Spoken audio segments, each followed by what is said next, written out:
ER4120, Computational Mechanics.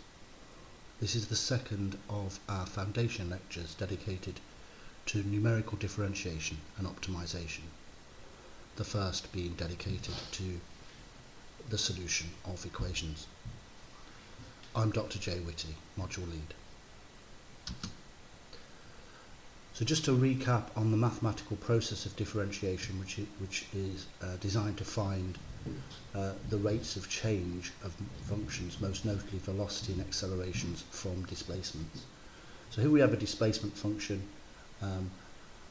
which is a function of time, s of t is equal to t, it's 2t cubed minus 2t minus 4t plus 5. Then differentiating this, the powers get multiplied out, multiplied by the coefficient, so we get 2 times 3, which is 6t, and we reduce the index down by 1, so this is 6t to the 2 minus t 2t, and then this is just t to the 1, which is 1t to the 0, t to the 0 being 1 leaves us 4, and then this can be written, of course, 5t to the 0, anything multiplied by 0 is 0, which renders the result 6t squared minus 2t minus 4. So you may or may not have remembered how to differentiate. That's really not an issue for this course. It's not a course in pure mathematics.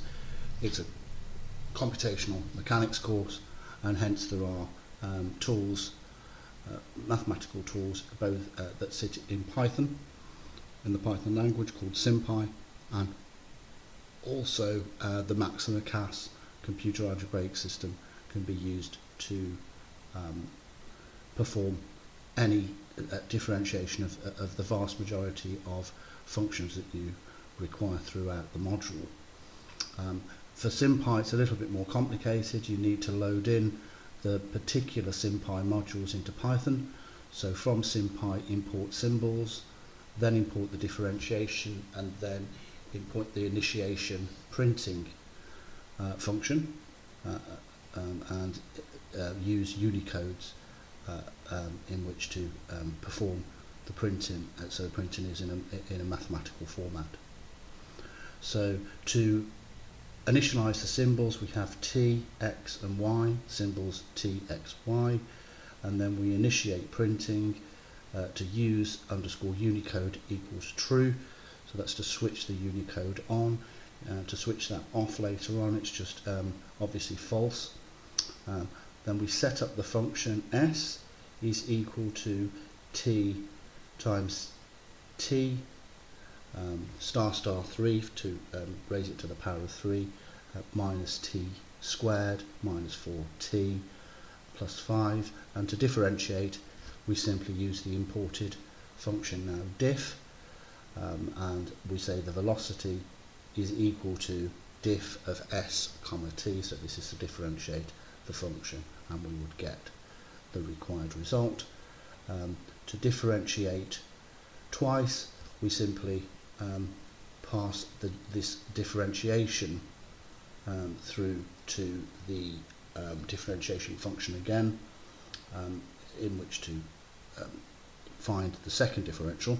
Alternatively, of course, we could have just differentiated v, which is the approach we've used here in Maxima for verification.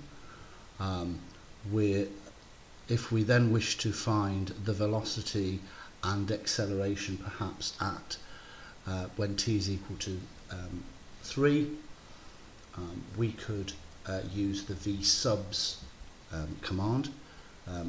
So any method, I should say, any symbol object which is a symbol, a symbolic object, can be substituted, and this uses the substitute method.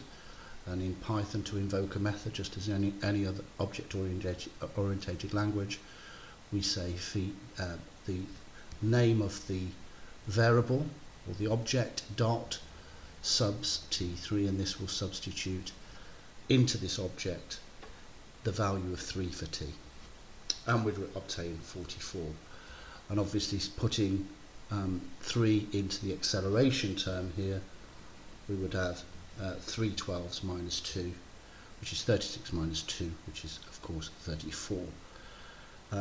Verification is of utmost importance, so if we can use another code to verify our results, we always should. This is a trivial example, however, and important to show that this can be done in Maxima. Maxima will use the more traditional, or the more modern, I should say, because it was traditional to use double star in languages such as Fortran, which is where it's been adopted in Python. However, Maxima can use either the double multiply to raise powers or the shift 6 operator, the to the operator.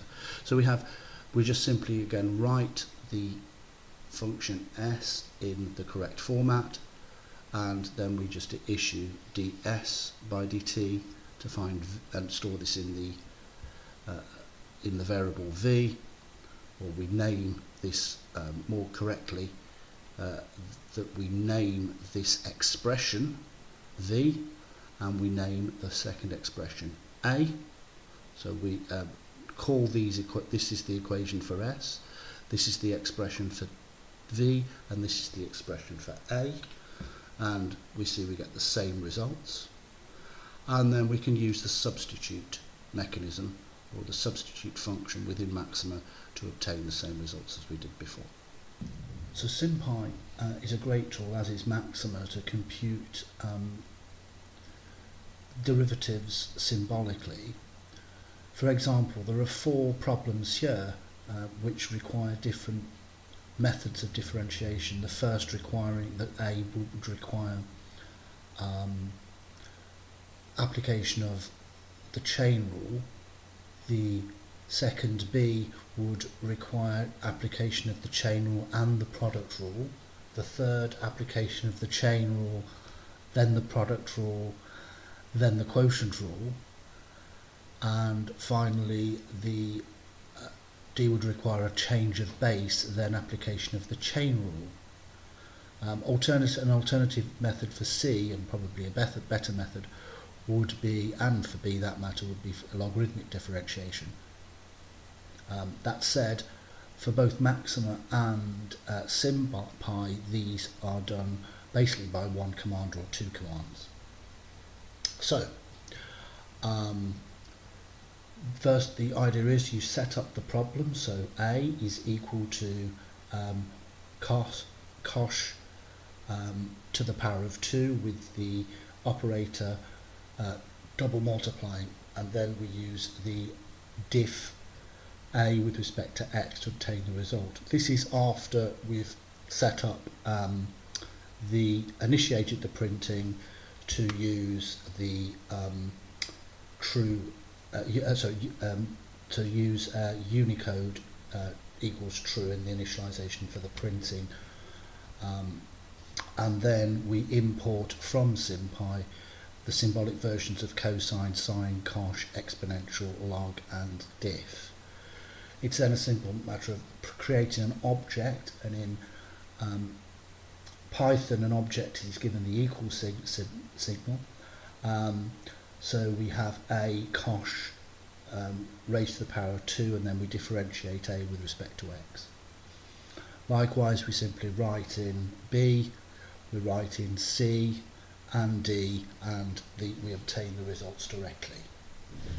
An analogous method is used, and probably a little bit more easier method is used in Maxima, when we just say, in this particular case, we've just done diff of the particular expressions. The reason for the difference is just to get the initialization print within the SymPy to actually to print the results out.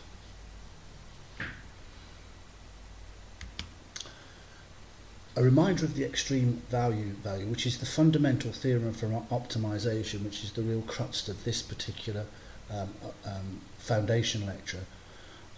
So this is to find the maximal or minimum. So take you back to your pre-university mathematics, or certainly first year degree engineering mathematics. Put simply, if we have a function of this type, which is a cubic, the maximum will occur, we call this a maximum, a local maximum, when the slope is 0 and it comes up to a maximum point and then dies away. So the gradient is negative and then becomes positive. And we call this a local minimum when the gradient becomes negative and then becomes positive. It's relatively straightforward to find maximum and minima. Again, we set up symbols in SymPy. Differentiation, the diff function, we import that. Then we import something called the solve to solve equations and initialize the printing. So here we just set up x symbols x, don't forget the quotes, and then we type out 3 to the x using the double asterisk as the power symbol, 10 times x to the 2 plus 31 to the 31x minus 27. We then simply solve the differential of y with respect to x and take the first value and the second value. And you should see that the value of x corresponds to 2.45 and 2.41 respectively. In Maxima, the first thing we've done here is we've exploited the internal variable, which is called FP print precision, so to make all our prints of real numbers to 3 decimal places. We've then just input as equation 1 y is equal to, and this is where we use the equals as opposed to the is symbol, so equation 1, and y is the equal symbol in Maxima is used to supply an equation. We then say differentiate the equation with respect to x and then simply solve the equation. The %number command is whatever value we get from this, which it always gives you in surd form, the exact solution, as it's an algebraic solver. Percent means take the previous value and print this out as a numerical equivalent, in this case floating point. So tuple functions, so-called tuple functions are functions of 2 variables, and 3-pole would be 3 variables, 4-pole, etc. So we wish to find the stationary points now of a function that looks like this, and I've plotted this function in Maxima.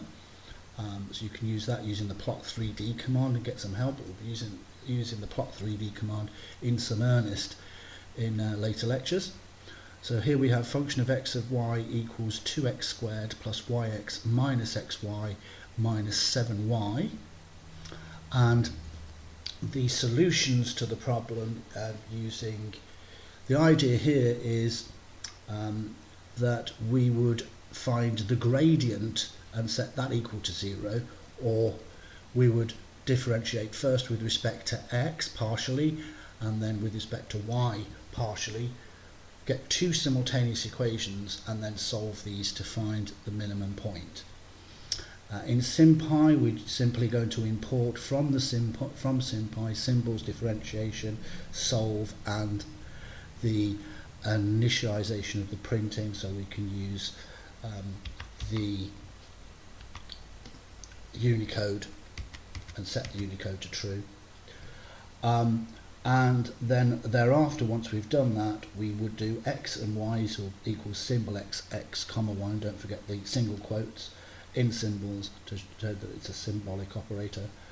Then we set up the function. The function is equal to 2 times x to the 2 plus y to the 2 minus x times y minus 7y, 7 times y I should say, and then we calculate f of fx and fy and simply solve those simultaneously using the solve command. The analog is very, very similar in Maxima, we would have equation 1, which is the function of x and y would be put in as a function using the dot equals operator, type in that function, and then we just say differentiation of the function with respect to x, differentiation with respect to y would generate equations 1 and equations 2. We would then solve the equations, and we'll see that's in a list within a list, and therefore we would just take the first item of that list, which happens to be a list itself, y equals 4 and x equals 1. Okay, just a note on the teaching and learning philosophies. As I said, the module is divided up into 3 major sections, though the third is interdispersed within the 2. We have mathematical principles. This is underpinned by 3 lectures of fundamentals, of this being the second. But essentially we're looking at the solutions of ordinary differential equations. Solutions of partial differential equations takes up the second part of the course, and these are then followed, firstly interdispersed with a couple of research-informed case studies, and then the rest of the course is dedicated to research-informed case studies from within research performed throughout the John Tyndall Institute.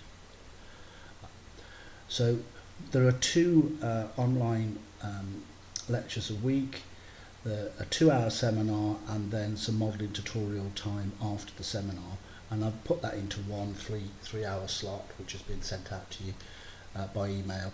I'll ensure that the timetables reflect the new regime. So learning, there will be quite an amount of self-study, but also drop-in sessions where we can help you with coding and tutorial sheets, worksheets. That will take an extra 2 hours a week on top of the seminars, I would guess.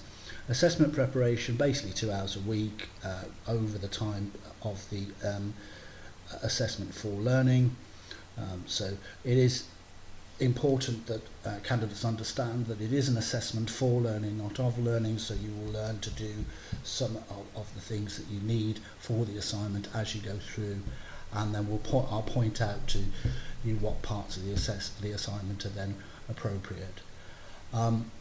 There is a revision and recitation. To pass the module, I'd say it's at least 15 hours, but of course if you wanted a merit, you should probably double that, and you should probably triple that if you wanted distinction type marks. The assessments, there are 4 assessments. There are 2, for want of a better word, formative type assessments, and 2 formal assessments or summative assessments. There are fortnightly worksheets which will be self-marked, so these will come out each week, the first being last week I should say, and then the Friday of each fortnight, every other week, the solutions will present themselves in the Blackboard space, so where you can then you should self-mark them and then raise questions either through the forum, or so they can be picked up as points of order, or in the workshop sessions if there were bits you didn't understand.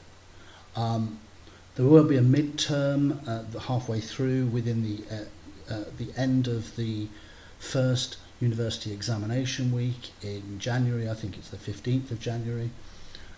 The assessment for learning will take place from November to February, and as I said, that is an assessment for learning, so you'll learn to do specific tasks as we go along through the learning process, but that will be work due the end of February and comes out the last week in November. And of course there's an online final which will take place on the 21st and 22nd of May. That it's open for 24 hours. Just a overview of the first semester work. Last week we looked at interpolation, extrapolation.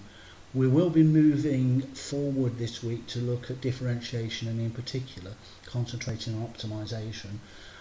We'll spend a week on integrals, numerical integration, before moving into the modelling using ODEs. first order, higher order transform methods and nonlinear methods. And then there's the assessment release, where we'll look at friction heating, and then associated with that friction heating we have a few weeks of Fourier analysis. After the session you should be able to use the divergence operator from vector calculus to find the maximum and minimum of multivariate functions. We kind of done that moments ago. Employed the derivative optimization methods, so-called non-derivative or non-gradient methods, to minimize objective functions. We'll use computational tools to perform interpolation on realistic data sets using the least squares method, and parameterize engineering data using least squares. Lesson structure, as usual. The video lecture is in 4 parts. There's the introductory material, which will introduce the concept, do any recap, introduce the idea of numerical differentiation here before presenting the main concepts and principles.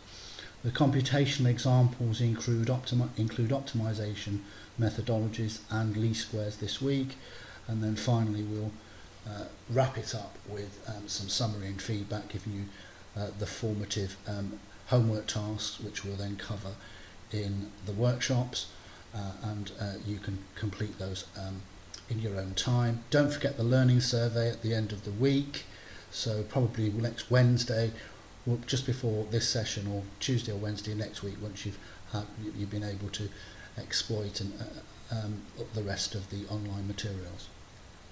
The learning survey does help us focus the workshop sessions, but also we can cut in points of order into the next video lecture. So just as a point of order, we will need to exploit some of the operators and operations from vector calculus, which you should have been exposed to perhaps in the second year of your degree. In particular, the operations of div, curl and grad. These quantities are significant, of course, for optimization, but also where fluid flow is concerned later on in the course. We're asked to evaluate the divergence of curl of the following vectors. So just as a rudimentary discussion vector here, we have a field xi plus yj plus 2zk, and the idea is the divergence, the d, always says use the dot product of the number operator, which is partial by partial x, partial by partial y, partial by partial z, which ultimately needs to find the divergence of a vector. We simply differentiate with respect to x, then with respect to y, and then with respect to z. So the result here would be 1, 1, 2. And because of the nature of the cross multiplication required, because of the cross product for the curl, then you'll find this is 0. So momentarily we'll see that we'd need to differentiate this with respect to the other two variables. So we'd need to differentiate it first with respect to y and then with respect to z to find the slot, the I slot as it were, and that would be 0. Likewise, this is a function of the other two derivatives. So this would be a function of the derivative in the x minus the differential of that in the z, which would be 0. And this is a function of the other two, which is a function of the derivative in the x minus the differential in the y, which again would be 0. So this is a reminder, I guess, of functions of what we call irrotational vector fields. And if the vector is only a function of x in the I slot, y in the j slot, and z in the k slot, by definition of the curl, these are 0. The resulting vector is the 0 vector. So a more holistic example, I guess, would be the second one, where we have a more usual example, where we would have functions of x, a function of x in the first slot, of course, a function of x, y and z in the second, and a linear function of x, y and z in the third slot. The way in which we compute, you can of course just remember it, but a useful way to compute this out is to expand the determinant. So we have the ijk, partial by partial x, partial by partial y, partial by partial z in the second row, and the third row you just populate with the vector, in this case shine, cosh of x, y, z, and then the linear function minus x minus y minus z, remembering to obviously multiply that out by the minus 1 in this case. So the only other thing to remember is that when expanding the determinant, we start with positive, then it goes negative, then it goes positive again. So that there are coefficients for the submatrices. So we'd then ignore this row and this column and compute it by the cross multiplication of the derivatives. So we're differentiating this with respect to y. The only thing that remains is minus 1. Differentiating this with respect to z, well, the shine would become a cosh. Remembering that x and y are constant, they would pop out. So the second one would be to remove the top row and second column. So then we have the differential of this with respect to x, which is minus 1 here, and then we would have this with respect to z. Well, this is only a function of x, the shine x, so this is 0, and the negative comes from the fact that it's plus minus plus when we evaluate the determinant. The final one would be to take this and this out and then differentiate this with respect to x. So this time the shine again becomes a cosh, which is wonderful, and then we would have x, y, z, and we have to remember this time we're differentiating with respect to x, so the constants are y and z. This is you're asked to differentiate this second one with respect to y, but it's only a function of x, so that's 0. And finally, just to note that when a grad acts on a scalar, it produces a vector, which is known as the gradient vector. So if Nambla, without the dot, if Nambla was to operate on this scalar, we would produce a vector by differentiating the first with respect to x and placing this in the first slot, differentiating with respect to y in the second slot, differentiating with respect to z and put that in the third slot. And in fact, we used this previously to compute the minimum of a multivariate function. So just as a reminder of that, if we was to differentiate this scalar function, so this is the gradient of the scalar produced by the divergence of this second vector v. So in this particular case, it would be, we differentiate first with respect to x, remembering this, of course, is a product. So cosh becomes shine. Here we would have the first times the differential of the second, so the shine would become a cosh. Remembering we're differentiating with respect to x, so y and z would pop out. So here we would have x, y, z squared.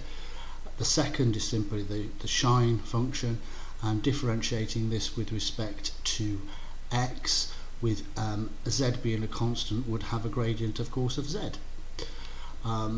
Likewise, we can then differentiate with respect to y a little bit easier, because these two are now constants, and this itself is a constant, so all we need to do is differentiate.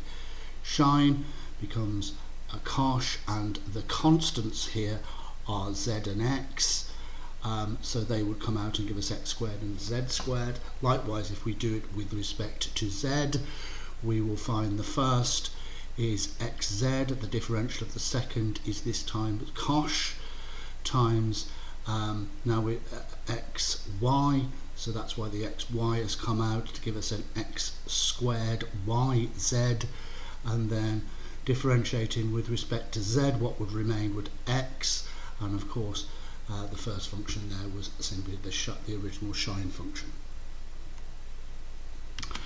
Related to the gradient is, of course, the Hessian and the Jacobian. The Jacobian is simply a vector version of the gradient, and we're making use of these with some of the optimization routines within Python will require these. But the so-called Hessian is the second derivative, and that can also be used for the second derivative test. If we was to differentiate, and this was alluded to, if we was to take the gradient of the function which has the first derivative and second derivative. Here I'm using what's known as the subscript notation for the partial derivatives, so this is f partially differentiated with respect to x and partially differentiated with respect to y. As indicated, if you take the gradient of a vector, you will produce a tensor, and it's all that is required is you differentiate first with respect to x, then with respect to y, first with respect to x, then with respect to y in each case. And for well-behaved functions, you probably know if they're smooth enough, then this function and this function will be the same. So let's just look at the previous one that we did when we looked at the minimize the multivariate function earlier in the recap.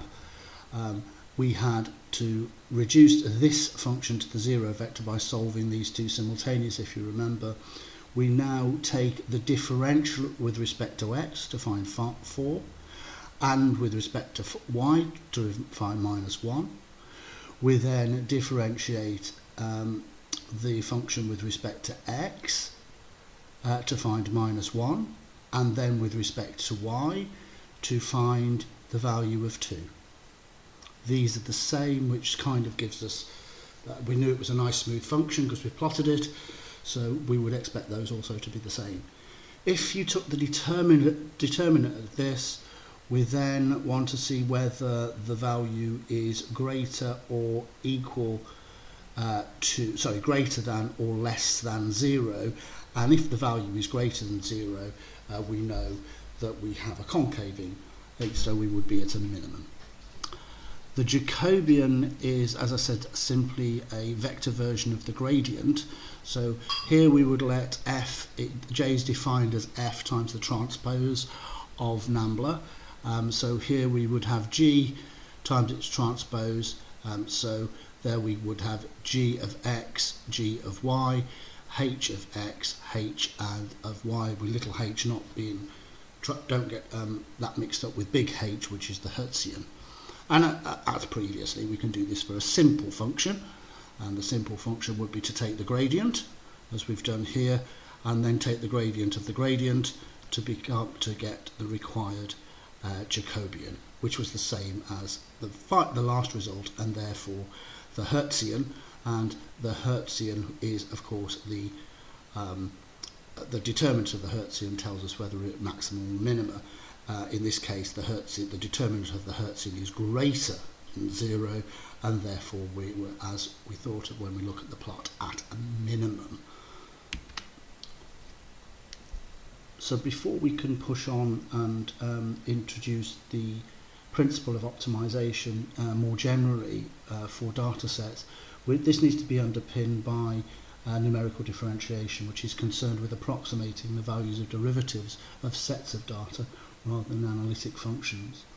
The first approximation can be found simply by the definition of the derivative. So here is the Newtonian definition of the derivative: function of x plus h minus f of x over h, limited as h approaches 0, will give us the function prime of x, which is the derivative. If we were to allow h to be small, say 0.1, and we're evaluating, say, f of x over from 0 to 10, then there would probably be enough points, so long as the function's well behaved, to suitably define the derivative or approximate the derivative in this manner. This assumes that we know we are at the value of x and we're moving forward, so function of x, and x is a point forward from where we're actually evaluating the derivative from. An alternative method would be to be at the function of x and move backwards. So this allows us this leads to the backward difference formula, where the x minus h is on the other side of f of x and is negative, but essentially should give you the same result or a very close approximation to the two. More on the differences between these and the differences in the results once we move on to the computational examples. A more accurate approximation can be found from suitable application of Taylor's series. So just to remind you of Taylor's series, function of x plus h, so this is function of x plus a small amount if you wish, is equal to kind of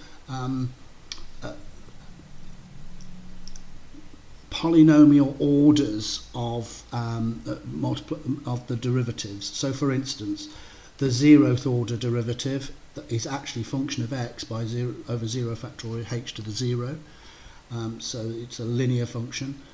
So it's where x starts in actual fact, because the 0 h to the 0 will be 1, and this 0 factorial by definition is 1.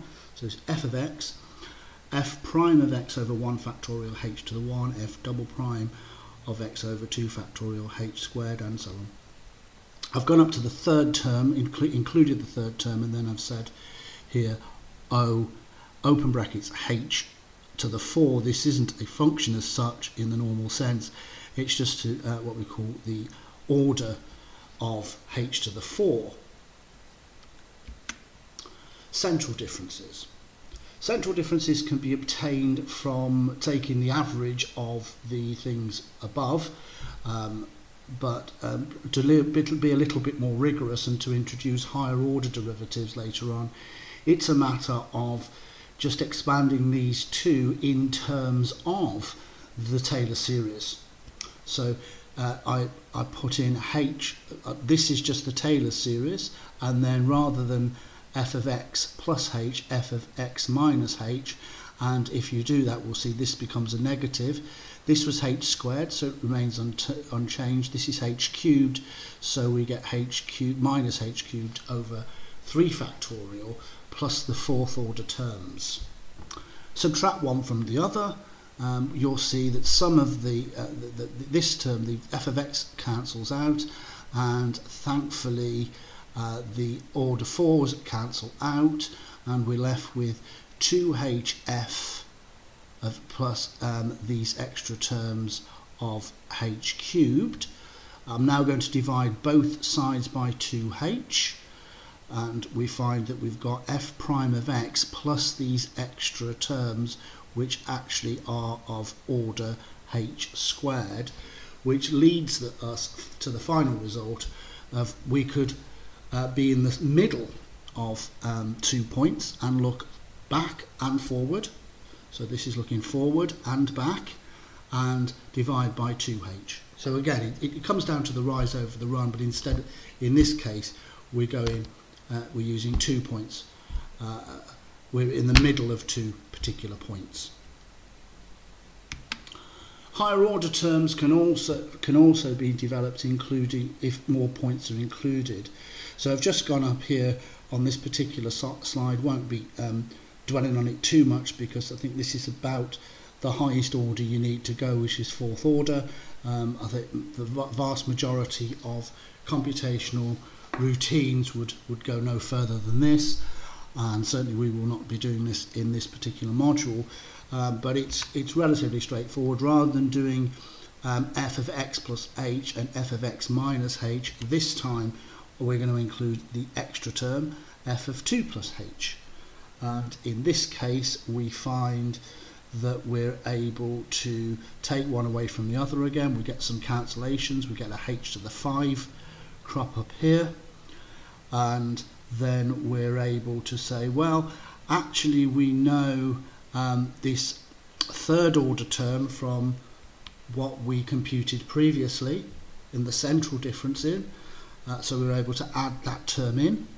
And then from that algebra, find this expression.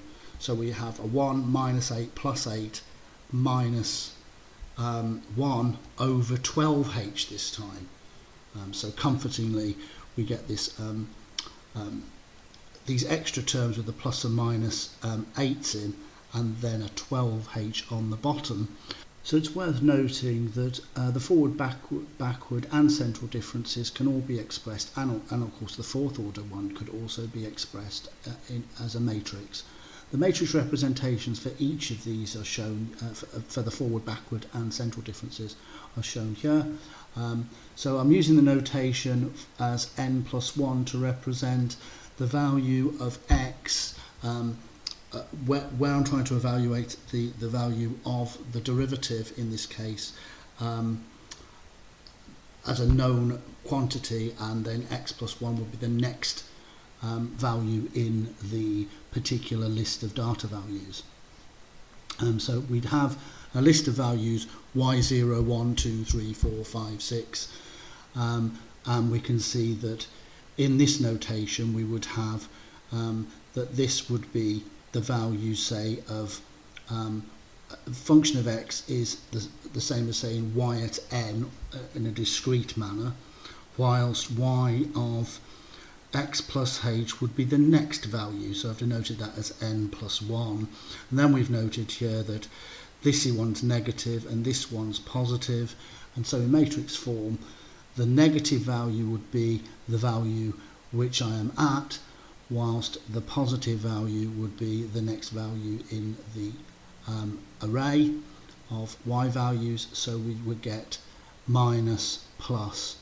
So it tends to be a matrices with negative numbers, negative ones, all the way down the diagonal, and the plus 1, because its forward difference, is in front. That's quite a comforting thought. Don't forget there's a 1 over h. Always something I always forget. There's a 1 over h outside when you put it in the matrix form. And for the backward difference, very, very similar. This time we have the negative value, they're interchange, so we have positive values all the way down, and the negative value proceeds to give you on the n plus 1.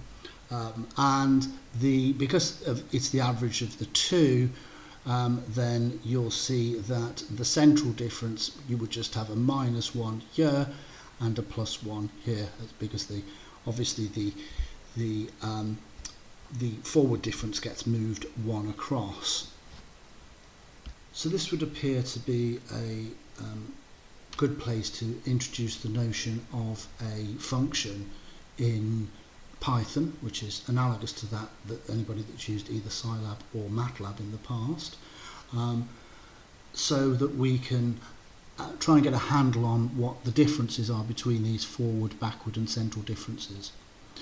So here I've set up a function, and within Python the keyword is def, and numdiff, a numerical differentiation, x, y, and I've got a type variable which initially is set to nothing. And then on the type I'm looking for, if it's forward, I'm going to apply a forward difference, if it's backward, apply the backward difference, and else it's a central difference. And these D operators are simply set up in Python quickly using the command shown to set up these particular matrices to the right size. So for instance, np diagonal, np n minus 1 to 1, and then I'm taking off the identity matrix in which to form the minus ones in this particular case, and thereafter I'm going to put on the ones, and in the backwards difference I'm taking off the ones from the identity matrix to form this other matrix. Additionally, I'm just doing both tasks, both of these simultaneously in the else to formulate the central difference. So do have a look at this in a little bit more detail, but if you execute each of those line by line, you'll find that's exactly it's forming each of the matrices accordingly. The return command, the @ symbol, simply means multiply this matrix, the D matrix, which we formulated each time, by the values which are in Y. And of course the X values, H, were used to compute each of the matrices. So with that in place, we're able to have a look at computing the derivative of 2x cubed, and we know the result, of course, is 6x squared. So this is what we call a benchmarking routine, rationale, in where we try to find out what the differences are between the numerical routines, and more importantly, how accurately these particular numerical routines will compute the derivatives shown here. So we've imported NumPy as NP, imported matplotlib as pyplot, so we've got those as plut. Set up a lambda function, so set up the inline function x to be equal to 2x raised to the power of 3 using the double asterisk operator for the power operation. X is then a discretization of linear space from 0 to 5, given 11 points, and then we've computed y is equal to a function of x. I've then simply plotted to initially with a black line, that's why the k is x, 6x to the 2, because that we know that's the derivative and that's what we're trying to compute. I'm then tried the forward difference by simply plotting x against the num_diff. So now I'm using the function which we've just defined, x times function of x using the forward, putting nothing into the next one, nothing at all, would default that to the else statement and therefore give me central differences. And then finally putting a backward in would exit this part of the else, of the if else statement, and therefore produce the backwards. And I've used forward as triangles pointing forward, central as downwards, and backward pointing backwards. So as we move forward, we'll actually see that the forward difference tend to over approximate. The backward difference in this case under approximate, and then the central differences are very, very close, somewhere in between them two. And of course at the ends we get this we get less much less accuracy towards the end of the data set. Computational derivatives are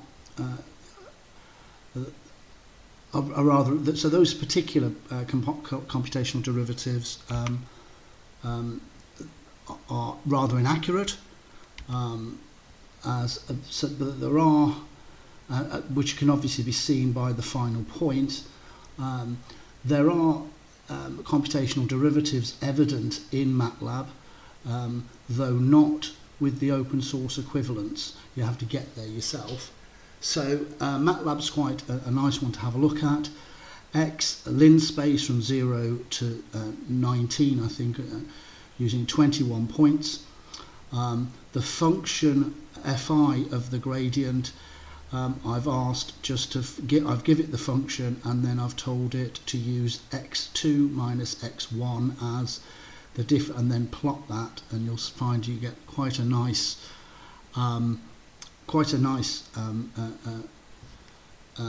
approximation to the real derivative.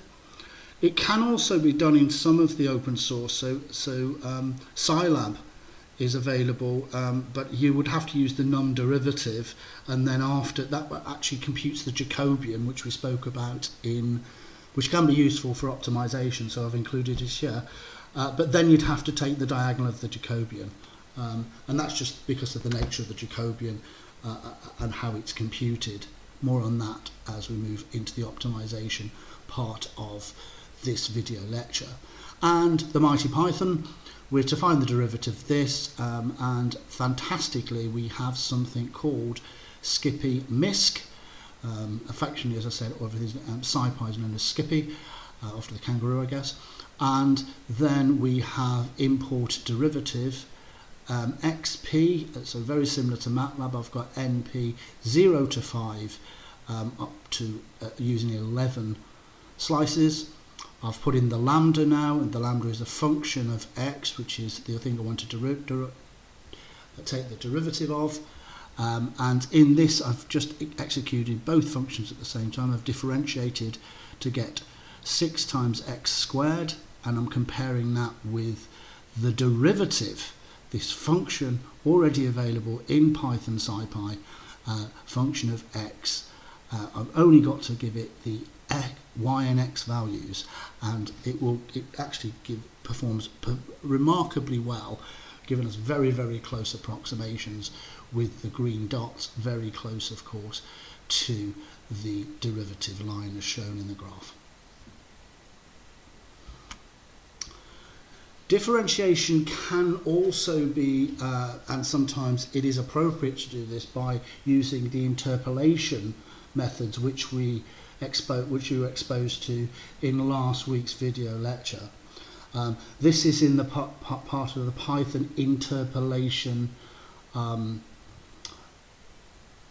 library, and the tools effectively produce a function which can then be derivative. Furthermore, spline and interpolation methods produce their derivatives by evaluation by default, and I'll show you what that means in a moment. So here we have now a set of data points. We don't know what the function is, and this is where the interpolation comes into its own. Of course, what we would then do, well, we need a function between these. How do we fit them? Well, there are methods called least squares, which we'll get to later.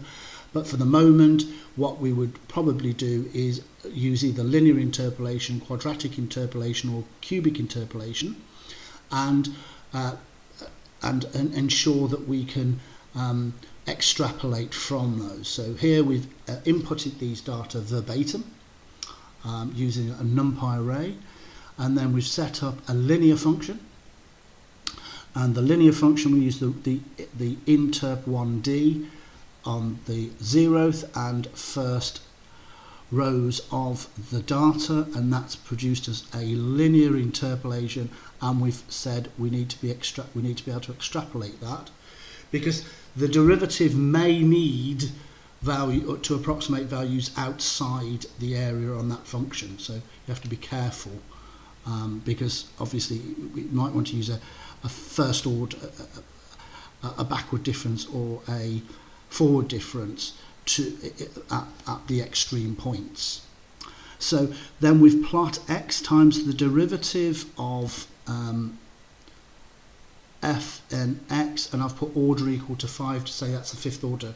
Use a fifth order scheme to do that. So it's now going off beautifully and going up to fifth order rather than and we said we stop at fourth order here.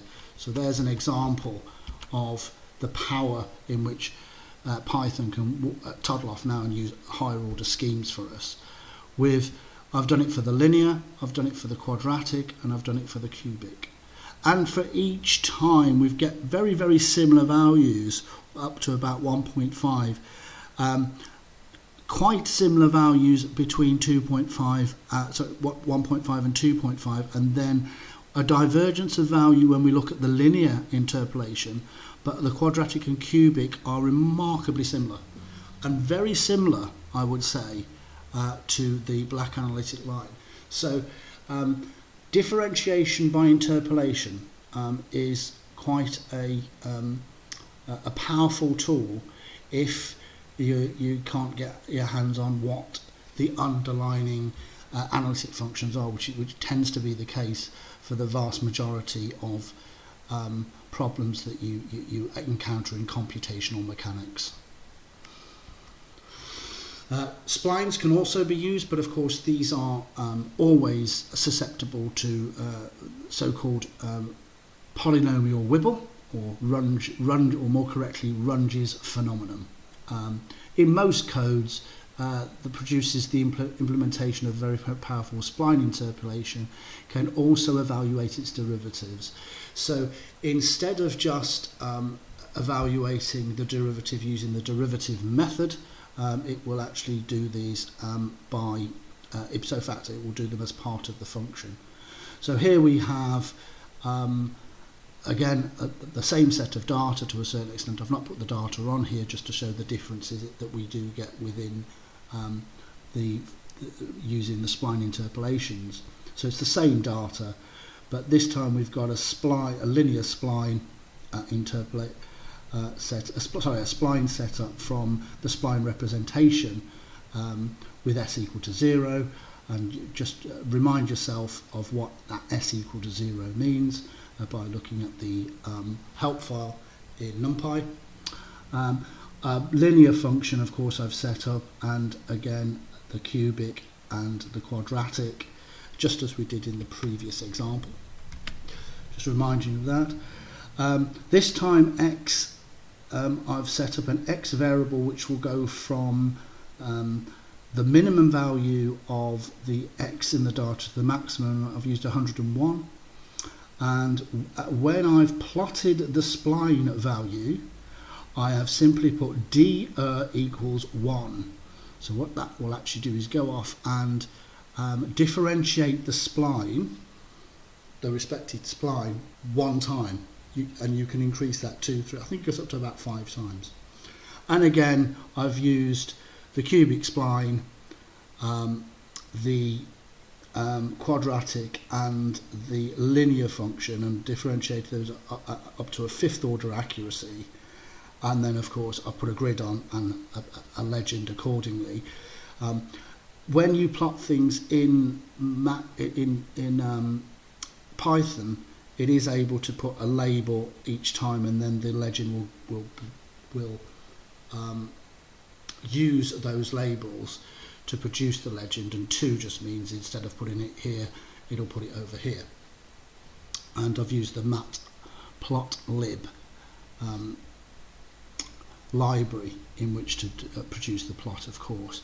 And here we see again that, well, it may well be that it's like this or like this with these this high degree of change or curvature, because we don't know what's going on between the two, but it's probably more likely to be more like the quadratic one in this case, who knows. But very, very different values for the derivatives under this case. Remember, this time we're going from 0 to 3, and here we went from 0 to 3 also. Difference being, of course, we used the interpolation, the 1D interpolation here, and in this particular case we're using the spline interpretations of those.